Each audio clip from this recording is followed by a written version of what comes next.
Hello అండి, అందరికీ నమస్కారం.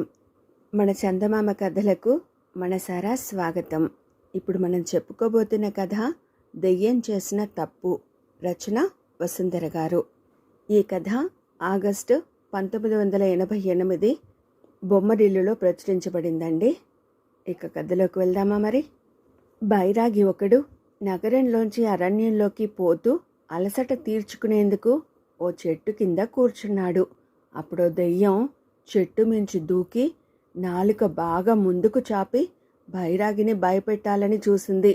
బైరాగి చిరాకు పడి, ఇదేం బుద్ధి నీకు, అసలే దెయ్యానివి, అందుకే సిగ్గుపడాలి, ఇంకా ఈ వికారపు చేష్టలు కూడానా అన్నాడు. దెయ్యం వెంటనే బైరాగికి చేతులు జోడించి, ఏదో జన్మకు తగ్గ బుద్ధి, అందుకు నేను సిగ్గుపడుతున్నాను. ఈ జన్మ నుంచి నాకు విముక్తి కలిగే మార్గం ఏదైనా ఉంటే నీవే నాకు తెలియపరచు అంది. అది నేను చెప్పాలా?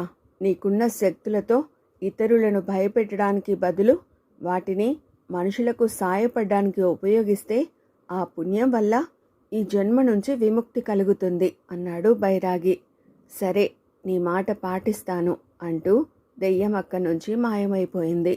బైరాగి అక్కడి నుంచి అరణ్య మార్గంలోకి వెళ్ళి అక్కడ కొంతకాలం తపస్సు చేసుకుని అందువల్ల కలిగిన కొత్త శక్తులతో మళ్ళీ నగరంలోకి వెళ్ళి సామాన్య ప్రజలకు సాయపడాలనుకున్నాడు.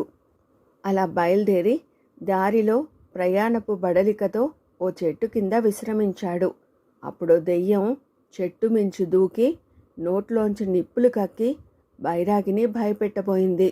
బైరాగి చిరాగ్గా, ఇదేం బుద్ధి నీకు, నీకెన్నో శక్తులున్నాయి, వాటితో మనుషులకు సాయపడితే నీకు దెయ్యం జన్మ నుంచి విముక్తి కలుగుతుంది, ఏదో గొప్పదాన్నన్నట్టు ఈ వికారపు చేష్టలేమిటి అన్నాడు. దెయ్యం వెంటనే, ఓహో, నువ్వే కదూ నాకు మనుషులకు సాయపడమని చెప్పింది, నేను గుర్తుపట్టానులే. నీ మాటలు విని నేను మనిషికి సాయపడ్డాను, ఫలితం ఏమిటో తెలుసా? నా శక్తులు పెరిగాయి, దాంతో అందరినీ పీడించాలన్న నా కోరిక ఇంకా పెరిగింది. మనుషుల మధ్య అలా చేస్తే మంత్రగాళ్లను పిలిపించి తరిమేస్తున్నారు, అందుకని మళ్ళీ ఇక్కడికి వచ్చేశాను అంది. బైరాగి ఆశ్చర్యపడి, ఉపకార బుద్ధి వల్ల నీకు జన్మ విముక్తి కలగకపోవడం ఆశ్చర్యంగా ఉంది, నాతో బయలుదేరిరా, విషయం తెలుసుకుంటాను అన్నాడు. దెయ్యం బైరాగి కలిసి నగరంలోకి వెళ్ళారు. దెయ్యం బైరాగికి తను సాయపడిన మనిషిని చూపించింది. ఆమె ఒక నడివయస్కురాలు. ఆమె రోజు రాట్నం వడికి నూలు చేసేది. అవి అమ్మగా వచ్చిన డబ్బుతో సుఖంగా జీవించేది. దెయ్యం ఆమె ఇంటికి పని మనిషి వేషంలో వెళ్ళింది. ఆమెకు అన్ని పనులు చేసి పెట్టేది. ఆమెను క్షణం కూడా కదలనిచ్చేది కాదు. ఇంటి పని, వంట పని, రాట్నం వడికే పని అన్నీ తనే చేసేది. అయినా దానికి జన్మ విముక్తి కలగలేదు. బైరాగి ఆ నడివయస్కురాలిని పలకరించాడు. అప్పుడు ఆమె ఏదో తెలియని జబ్బుతో బాధపడుతోంది.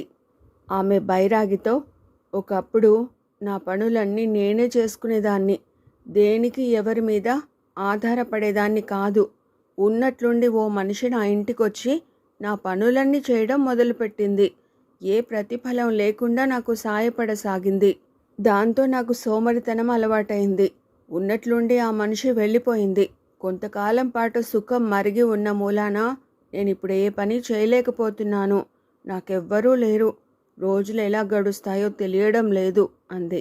బైరాగి ఆమెతో, మనిషికి సోమరితనాన్ని మించిన ప్రమాదకరమైన జబ్బు వేరొకటి లేదు. నా తపోశక్తితో నీ సోమరితనాన్ని పోగొడతాను. ఇంకెప్పుడు నీ వల్ల అయ్యే పనికి ఇతరుల సాయం తీసుకోకు అంటూ తన చేతిలోని కమండలంలోంచి కొన్ని నీళ్లు ఆమె పైన చల్లాడు. వెంటనే నడివయస్కురాలు బైరాగి కాళ్ళ మీద పడి, ఇప్పుడు మళ్ళీ నాలో కొత్త ఉత్సాహం కలుగుతోంది. మీ మేలు మరువలేను. మళ్ళీ ఎప్పటిలాగే నా పనులు నేను చేసుకుంటాను. ఇంకెప్పుడు అనవసరంగా ఇతరుల సాయం తీసుకోను అంది. అక్కడి నుంచి బయటకు వచ్చాక, నువ్వు చేసిన తప్పు నీకు తెలిసిందా? తమకు తాము సాయం చేసుకోలేని వారెందరో ఉంటారు. అలాంటి వారికే నువ్వు సాయపడాలి. తమకు తాము సాయం చేసుకోగలిగిన వారికి సాయపడితే అది తప్పు.